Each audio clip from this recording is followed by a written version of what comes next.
राधे राधे, हरे कृष्ण। आप सभी का दिन शुभ हो। आज आप सुनेंगे भाद्रपद मास के दूसरे दिन की कथा। उससे पहले आपको श्री श्यामा श्याम की एक बहुत सुंदर कथा सुनाते हैं।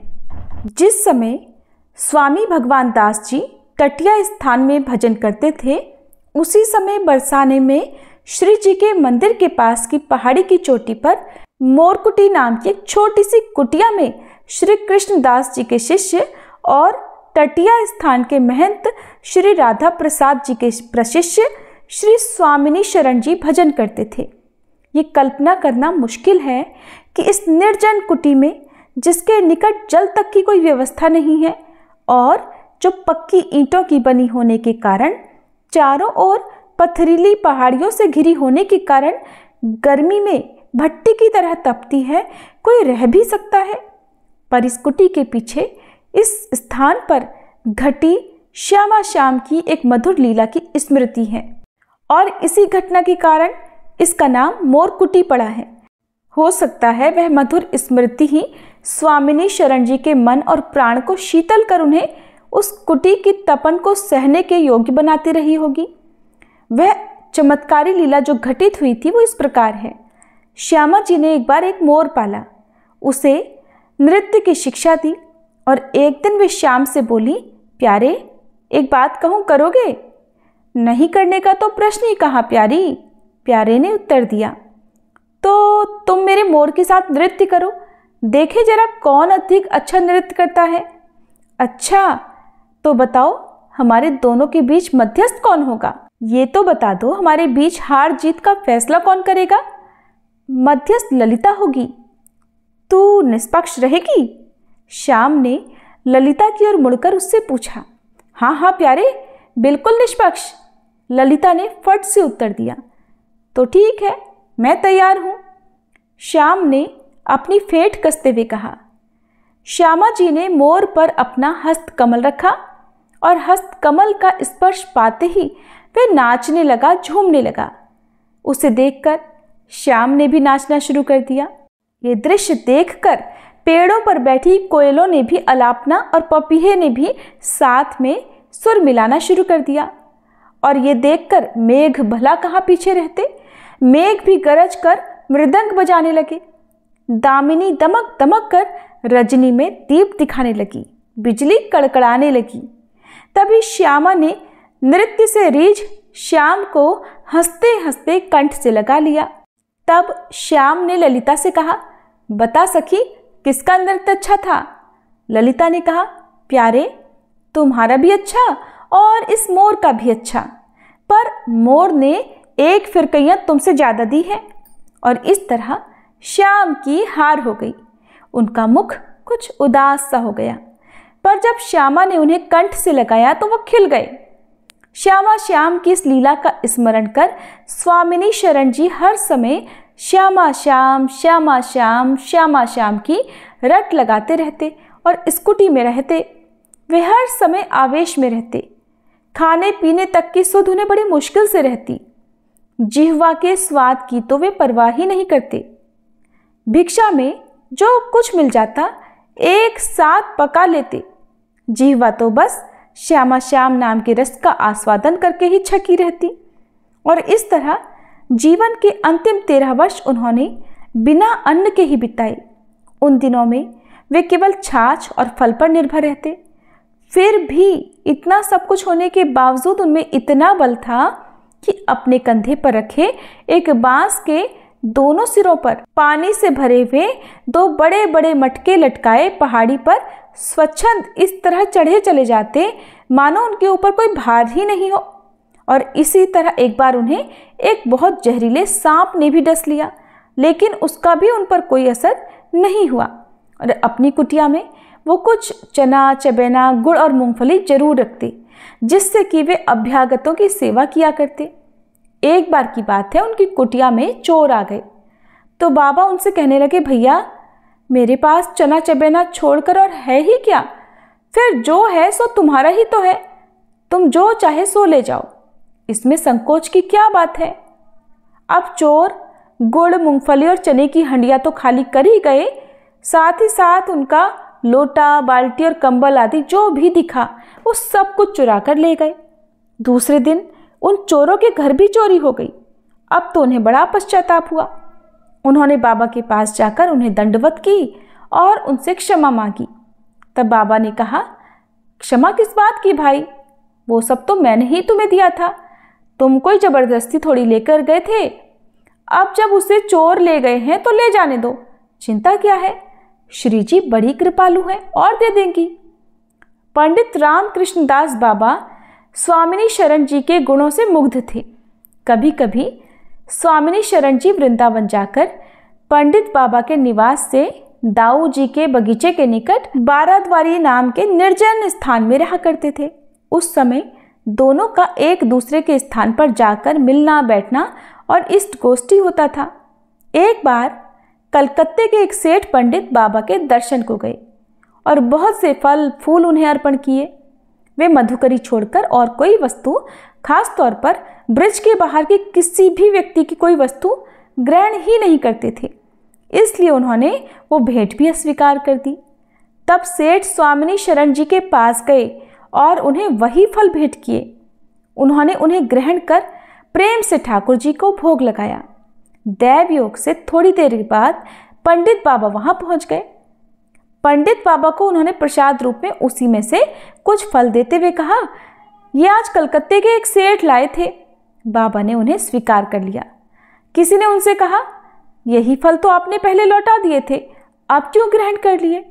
तब बाबा ने कहा, मैंने तो सेठ के फल लौटाए थे, पर यह तो एक संत का प्रसाद है जो मैंने ग्रहण किया है।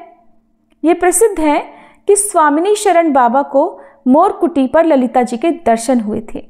उनकी कुटिया में उन्हें दर्शन देते हुए ललिता जी का एक चित्र भी रहा करता था। ऊंच नीच भले बुरे सब में अपने इष्ट का अधिष्ठान जान श्री स्वामिनी शरण जी सबसे एक सा प्रेम करते थे, किसी के साथ भेदभाव नहीं करते थे और निंदा तो किसी की सुनते ही नहीं थे। पंडित रामकृष्ण दास बाबा को जब उनके निकुंज पधारने का संवाद मिला तो उन्होंने कहा, जगत से समता का जहाज उठ गया। ये थी आज की कथा। सभी प्रेम से बोलिए जय श्री राधे कृष्ण। अब सुनिए आज का अध्याय। मुनियों ने पूछा, हे साधुवर, राजा सगर के 60,000 पुत्र कैसे हुए और वो अत्यंत बलवान और वीर किस प्रकार हुए, कृपया बताइए। तब लोमहर्षण जी कहने लगे कि राजा सगर की 2 रानियां थीं जो तपस्या करके अपने पाप दग्ध कर चुकी थी, अर्थात उनके सभी पापों का नाश हो चुका था। उनमें बड़ी रानी विदर्भ नरेश की कन्या थी, उनका नाम केशिनी था। छोटी रानी का नाम महती था, वह अरिष्टिनेमि की पुत्री और परम धर्मपरायणा थी। इस पृथ्वी पर उसके रूप की बराबरी करने वाली दूसरी कोई भी स्त्री नहीं थी। महर्षि औरव ने उन दोनों को इस प्रकार वरदान दिया कि एक रानी 60,000 पुत्र प्राप्त करेगी और दूसरी को केवल एक ही पुत्र प्राप्त होगा, किंतु वही वंश चलाने वाला होगा। इन दोनों वरदानों में से जिसे इच्छा हो वही उस वरदान को चुन ले। तब उनमें से एक ने 60,000 पुत्रों का वरदान ग्रहण कर लिया और दूसरी ने वंश चलाने वाले एक ही पुत्र को प्राप्त करना चाहा। तब मुनि ने तथास्तु कहकर उन दोनों को वरदान दे दिए। फिर एक रानी के राजा पंचजन हुए और दूसरी ने बीज से भरी हुई एक तुम्बी प्राप्त की, जिसके भीतर तिल के बराबर 60,000 गर्भ थे। समय अनुसार वे सभी सुखपूर्वक बढ़ने लगे। राजा ने उन सभी गर्भों को घी से भरे हुए घड़ों में रखवा दिया और उनका पोषण करने के लिए, उन्हें पालने के लिए हर घड़े के पीछे एक एक धायमा नियुक्त कर दी। इसके बाद क्रमशः 10 महीनों में राजा सगर की प्रसन्नता को बढ़ाने वाले वे सभी कुमार उठ खड़े हुए। पंचजन ही राजा बनाए गए। पंचजन के पुत्र अंशुमान हुए जो बड़े पराक्रमी थे। उनके पुत्र दिलीप हुए जो खटवांग के नाम से भी प्रसिद्ध हैं, जिन्होंने स्वर्ग से यहाँ आकर 2 घड़ी के ही जीवन में अपनी बुद्धि और सत्य के प्रभाव से परमार्थ साधन के द्वारा तीनों लोक जीत लिए। दिलीप के पुत्र महाराज भगीरथ हुए, जिन्होंने नदियों में श्रेष्ठ गंगा जी को स्वर्ग से पृथ्वी पर उतारकर समुद्र तक पहुंचाया और उन्हें अपनी पुत्री बना लिया। राजा भगीरथ की पुत्री होने के कारण ही गंगा जी को भागीरथी भी कहते हैं। राजा भगीरथ के पुत्र राजा श्रुत हुए, श्रुत के पुत्र नाभाग हुए जो बड़े धर्मात्मा थे। नाभाग के पुत्र अम्बरीश हुए जो सिंधु द्वीप के पिता थे। मुनियों ने आगे लोमहर्षण जी से पूछा, हे प्रभु, दक्ष कन्या सती ने क्रोधवश पूर्व शरीर का परित्याग करके फिर गिरिराज हिमालय के घर में जन्म कैसे लिया? महादेव जी के साथ उनका संयोग कैसे हुआ और उस दंपत्ति में वार्तालाप किस प्रकार हुआ? हम ये वृतांत भी जानना चाहते हैं।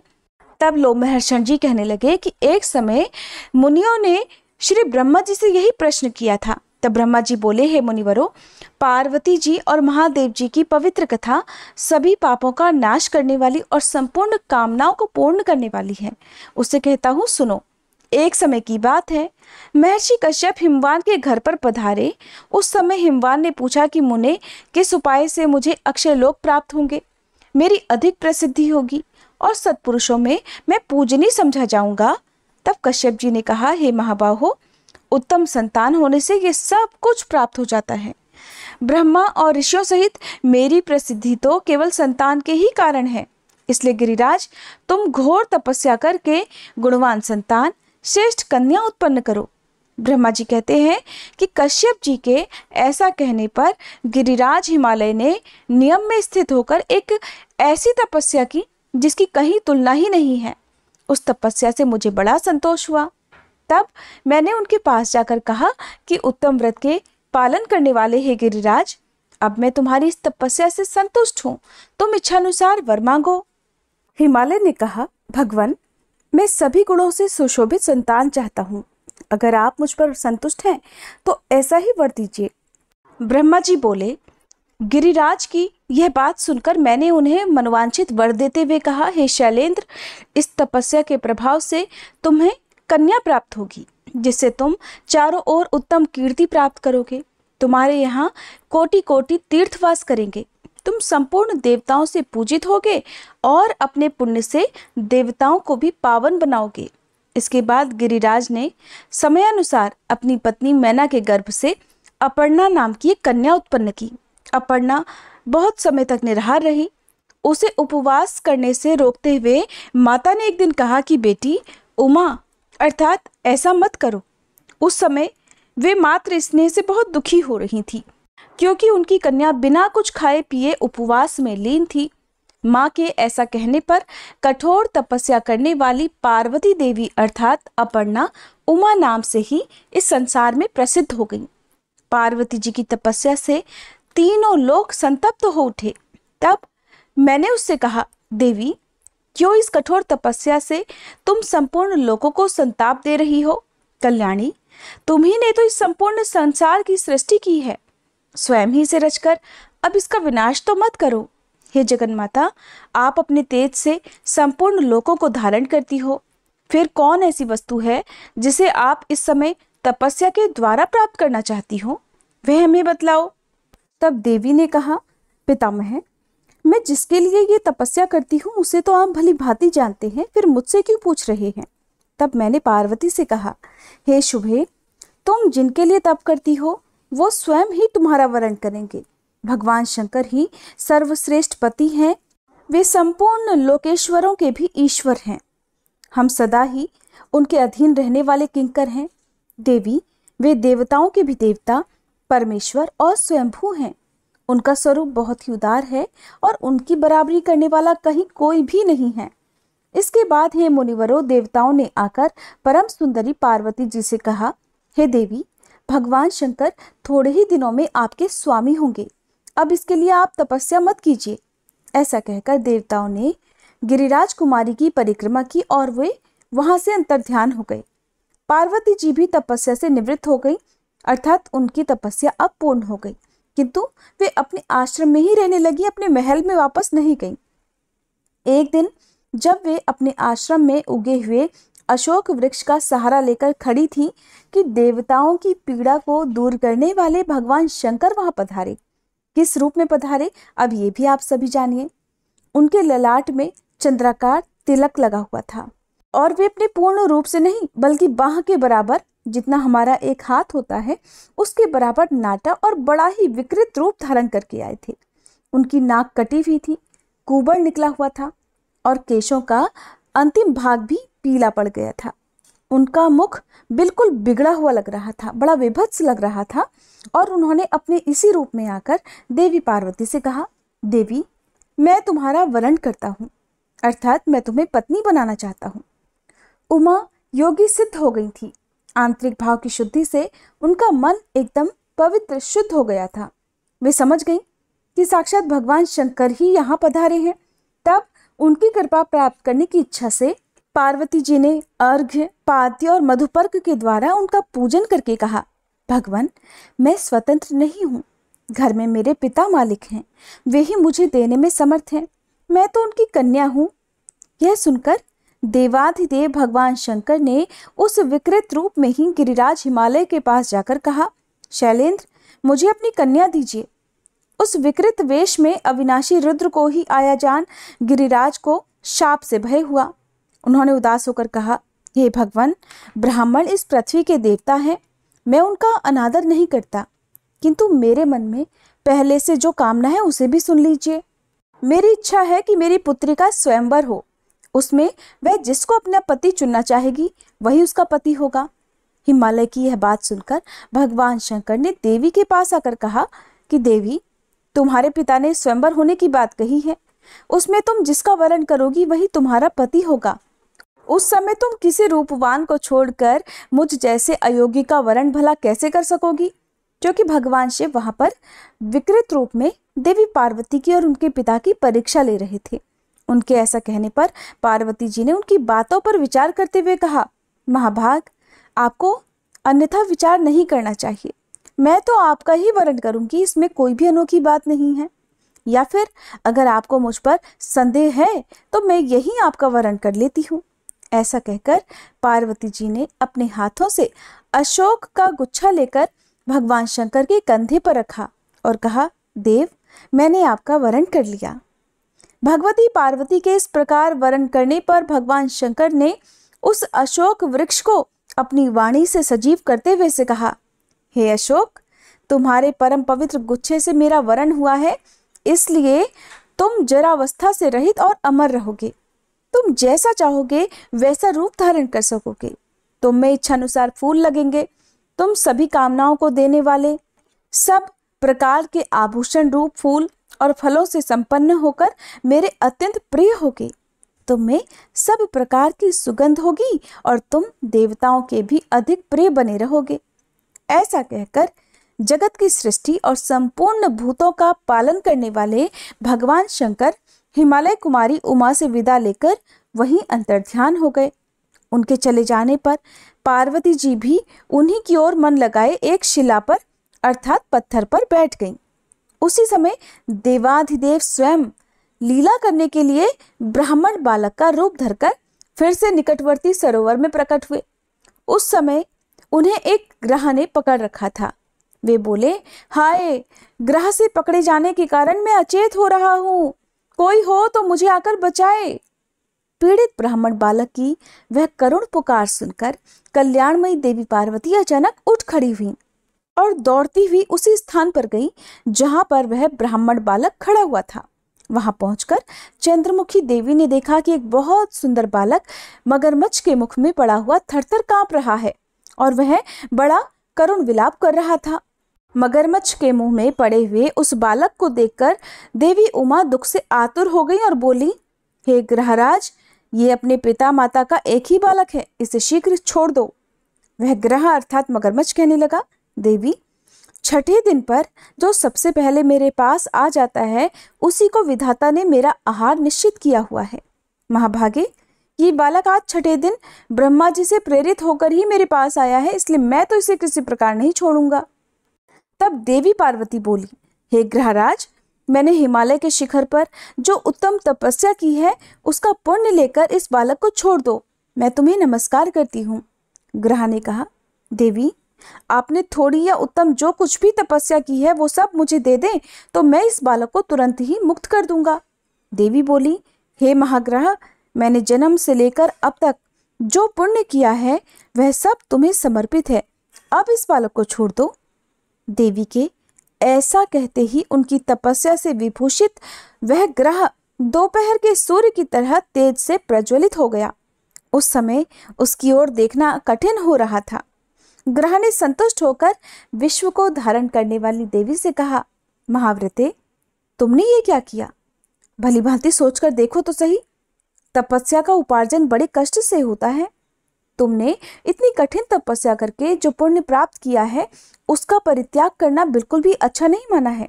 इसलिए तुम अपनी तपस्या ले लो, साथ ही मैं इस बालक को भी छोड़े देता हूँ। देवी ने कहा, हे ग्रह, मुझे अपना शरीर देकर भी यत्न पूर्वक ब्राह्मण की रक्षा करनी चाहिए। तपस्या तो मैं फिर भी कर सकती हूँ, किंतु ये ब्राह्मण पुनः नहीं मिल सकता। महाग्रह, मैंने भली भांति सोचकर ही तपस्या के द्वारा इस बालक को छुड़ाया है। तपस्या ब्राह्मणों से श्रेष्ठ कभी नहीं हो सकती। मैं ब्राह्मणों को ही श्रेष्ठ मानती हूँ। हे ग्रहराज, मैं तपस्या देकर फिर नहीं लूंगी। कोई मनुष्य भी अपनी दी हुई वस्तु को वापस नहीं लेता, इसलिए ये तपस्या तुम में ही सुशोभित हो। अब इस बालक को छोड़ दो। पार्वती जी के ऐसा कहने पर हे मुनिवरों, सूर्य के समान प्रकाशित होने वाले ग्रह ने उनकी प्रशंसा की और उस बालक को छोड़ दिया। फिर देवी को नमस्कार करके वह वहीं अंतर्ध्यान हो गया।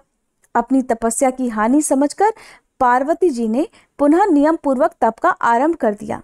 उन्हें फिर से इतनी कठिन तपस्या करने के लिए उत्सुक देखकर भगवान शंकर ने तुरंत ही वहां प्रकट होकर कहा, देवी, अब तपस्या मत करो। आपने अपना तप मुझे ही समर्पित किया है, इसलिए वही सहस्त्र गुना होकर आपके लिए अक्षय हो जाएगा। इस प्रकार तपस्या के अक्षय होने का उत्तम वरदान पाकर देवी उमा को बड़ी प्रसन्नता हुई और वे स्वयंवर की प्रतीक्षा करने लगी। श्री ब्रह्मा जी कहते हैं, इसके बाद समयानुसार हिमालय के विशाल पृष्ठभाग पर पार्वती जी का स्वयंवर रचाया गया। उस समय वह स्थान सैकड़ों विमानों से घिर रहा था।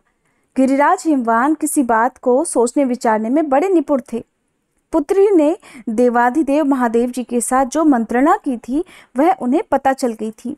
इसलिए उन्होंने सोचा कि अगर मेरी कन्या संपूर्ण लोकों में निवास करने वाले देवता, दानव तथा सिद्धों के समक्ष महादेव जी का वरण करे तो वही वांछनीय पूर्ण होगा, उसी में मेरा भी अभ्युदय होगा।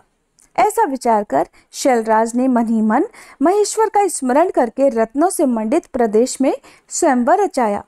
गिरिराज कुमारी के स्वयंवर की घोषणा होते ही संपूर्ण लोकों में निवास करने वाले देवता आदि सुंदर वेशभूषा धारण करके वहां पधारने लगे। हिमवान की सूचना पाकर हे मुनिवरों, मैं भी वहां देवताओं के साथ उपस्थित हुआ। मेरे साथ सिद्ध और योगी भी थे। इंद्र, विवस्वान, भग, वायु, अग्नि, कुबेर, चंद्रमा, दोनों अश्विनी कुमार तथा अन्य अन्य देवता, गंधर्व, यक्ष, नाग और किन्नर भी मनोहर वेश बनाकर वहां आए हुए थे। शचीपति इंद्र उस समाज में सबसे अधिक सुंदर लग रहे थे।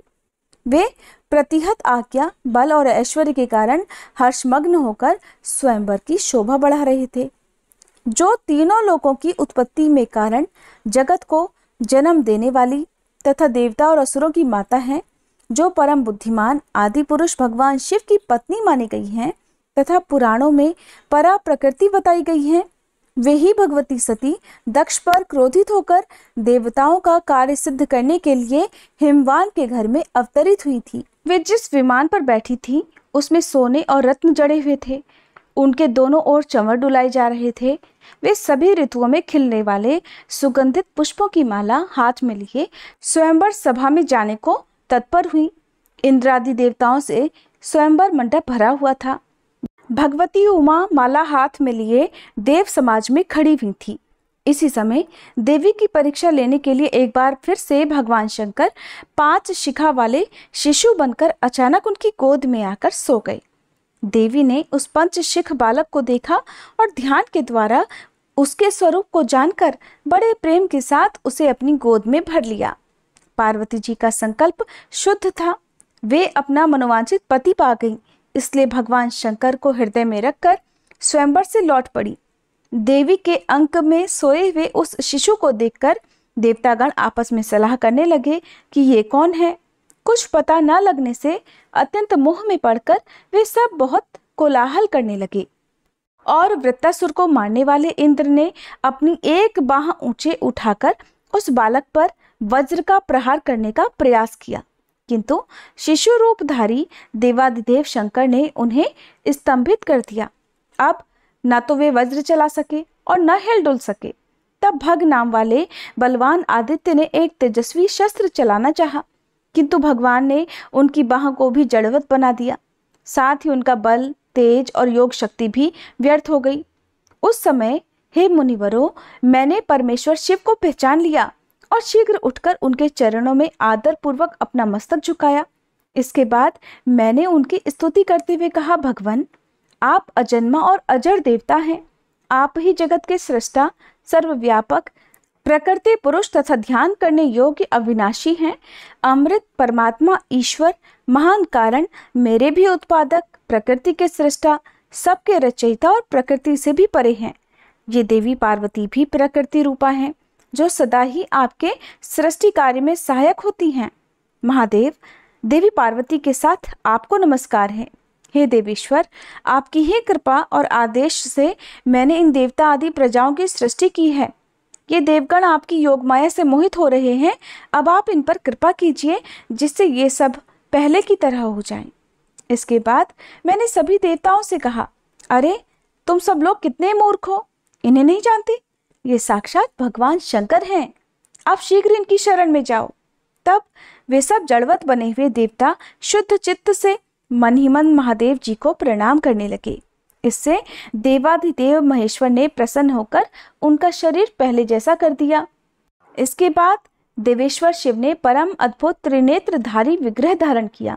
उस समय उनके तेज से तिरस्कृत होकर संपूर्ण देवताओं ने अपने नेत्र बंद कर लिए। तब उन्होंने देवताओं को दिव्य दृष्टि प्रदान की, जिससे वे उनके स्वरूप को देख सकते थे। वह दृष्टि पाकर देवताओं ने परम देवेश्वर भगवान शिव का दर्शन किया। उस समय पार्वती जी ने अत्यंत प्रसन्न होकर समस्त देवताओं के देखते ही देखते अपने हाथ की माला भगवान के चरणों में चढ़ा दी। ये सब देखकर देवतागण साधु साधु कहने लगे। फिर उन लोगों ने पृथ्वी पर मस्तक टेक कर देवी सहित महादेव जी को प्रणाम किया। इसके बाद देवताओं सहित मैंने हिमवान से कहा, शैलराज, तुम सबके लिए पूजनीय, वंदनीय तथा महान हो, क्योंकि साक्षात महादेव जी के साथ तुम्हारा संबंध हो रहा है। ये तुम्हारे लिए महान अभ्युदय की बात है। अब शीघ्र ही कन्या का विवाह करो, देर क्यों करते हो? फिर मेरी बात सुनकर हिमवान ने नमस्कार पूर्वक मुझसे कहा, देव, मेरे सभी प्रकार के अभ्युदय में आप ही कारण हैं। पितामह, जब जिस विधि से विवाह करना उचित हो वह सब आप ही कराइए। तब मैंने भगवान शिव से कहा, देव, अब आप उमा के साथ विवाह करें। उन्होंने उत्तर दिया, जैसी आपकी इच्छा। फिर तो हम लोगों ने महादेव जी के विवाह के लिए तुरंत ही एक मंडप तैयार किया, जो तरह तरह के रत्नों से सुशोभित था। बहुत से रत्न, चित्र विचित्र मणियां, स्वर्ण और मोती आदि द्रव्य स्वयं ही मूर्तिमान होकर उस मंडप को सजाने लगे। मरकत मणि का बना हुआ फर्श विचित्र दिखाई देने लगा। सोने के खंभों से उसकी शोभा और भी अधिक बढ़ गई थी। स्फटिक मणि की बनी हुई दीवार चमक रही थी। द्वार पर मोतियों की झालरें लटक रही थी। चंद्रकांत और सूर्यकांत मणि सूर्य और चंद्रमा के प्रकाश पाकर पिघल रहे थे। चारों समुद्र, इंद्र आदि श्रेष्ठ देवता, देव नदियां, महानदियां, सिद्ध, मुनि, गंधर्व, अप्सराएं, नाग, यक्ष, राक्षस, जलचर, खेचर, किन्नर तथा चारणगण भी उस विवाह उत्सव में सम्मिलित हुए थे। तुम्बरू, नारद, हाहा और हुहू आदि सामगान करने वाले गंधर्व मनोहर बाजे लेकर उस विशाल मंडप में आए हुए थे। ऋषि कथाएं कहते, तपस्वी वेद पढ़ते और मन ही मन प्रसन्न होकर वे पवित्र वैवाहिक मंत्रों का जप कर रहे थे। संपूर्ण जगन माताएं और देवकन्याएं हर्षमगन होकर मंगलगान कर रही थी। भगवान शंकर का विवाह हो रहा है, ये जानकर तरह तरह की सुगंध और सुख का विस्तार करने वाली छहों ऋतुएं वहां साकार होकर उपस्थित हो गई। इस प्रकार जब संपूर्ण भूत वहां एकत्रित हुए और नाना प्रकार के बाजे बजने लगे, उस समय मैं पार्वती जी को योग्य वस्त्र आभूषणों से विभूषित कराकर स्वयं ही मंडप में ले आया। फिर मैंने भगवान शंकर से कहा, देव, मैं आपका आचार्य बनकर अग्नि में हवन करूंगा। अगर आप मुझे आज्ञा दें तो विधि पूर्वक इस कार्य का अनुष्ठान आरंभ हो सके। तब देवाधिदेव शंकर जी ने मुझसे इस प्रकार कहा, हे ब्राह्मण, जो भी शास्त्रोक्त विधान हो उसे इच्छानुसार कीजिए। मैं आपकी प्रत्येक आज्ञा का पालन करूंगा। ये सुनकर मेरे मन में बड़ी प्रसन्नता हुई और मैंने भी तुरंत ही कुछ हाथ में लेकर महादेव जी तथा पार्वती देवी के हाथों को योगबंध से युक्त कर दिया। उस समय वहां अग्निदेव स्वयं ही हाथ जोड़कर उपस्थित हो गए। श्रुतियों के गीत और महामंत्र भी मूर्तिमान होकर आ गए थे। मैंने शास्त्रीय विधि से अमृत स्वरूप घी का होम किया और उस दिव्य दंपत्ति के द्वारा अग्नि की परिक्रमा करवाई। इसके बाद उनके हाथों को योगबंध से मुक्त किया। इस प्रकार क्रमशः वैवाहिक विधि पूर्ण की गई। इस कार्य में सभी देवताओं, मेरे मानस पुत्रों तथा सिद्धों का भी सहयोग था। विवाह समाप्त होने पर मैंने भगवान शंकर को प्रणाम किया। योग शक्ति से ही पार्वती जी और परमेश्वर का उत्तम विवाह संपन्न हुआ। हे ब्राह्मणों, इस प्रकार मैंने तुम सभी लोगों से पार्वती जी के स्वयंवर और महादेव जी के उत्तम विवाह की कथा कह सुनाई। मुनियों ने आगे कहा, हे भगवान, हम अब राजा इंद्रद्युम्न का शेष वृतांत सुनना चाहते हैं। श्रेष्ठ तीर्थ में जाकर उन्होंने क्या किया, इस बारे में जानने की हमारी बड़ी इच्छा है। तब लोमहर्षण जी ने श्री ब्रह्मा जी के मुख से कही हुई जो कथा उन्हें सुनाई, उसका वृतांत आप सभी अगले अध्याय में जरूर सुनिए।